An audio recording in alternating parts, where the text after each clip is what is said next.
Il-Ministru għall-Finanzi ħabbar li sa tmiem din is-sena se titnieda l-konsultazzjoni pubblika għall politika nazzjonali għall migrazzjoni ekonomika li se tkun qed tistabbilixxi aħjar dak li jeħtieġu s-setturi f'pajjiżna fejn jidħlu l-ħaddiema barranin.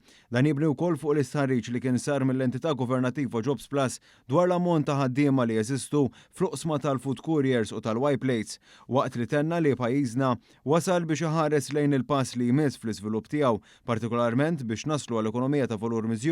Il-Ministru Clyde Caruana qal li l-Gvern se jkun qed jieħu deċiżjonijiet ibsin favur il-ġid komuni wara li jkun semma mingħand il-poplu.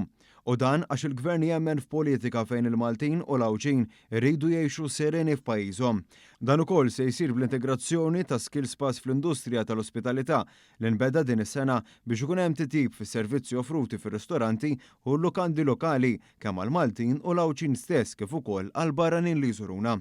Il-Ministru Caruana qal li l-kwalità għandha titkejjel b'turiżmu li ma jiġix għax nofru l-iskonti speċjali iżda b'turisti li lesti jħallsu dak li jxieraq matul is-sena kollha ġejjin minn pajjiżi ta' livell għoli u kapaċi jivvjaġġaw diversi drabi matul is-sena. Minn barra hekk biex ukoll mill-workforce nazzjonali ma jintilifx l-erf ta' persuni lokali li jkunu waslu fl-età tal-irtirar iżda li jixtiequ jkomplu jagħtu sehemhom se jkunu qed jissaħħu programmi ta' mentoring ta' Jobs Plus biex jikkontribwixxu fihom.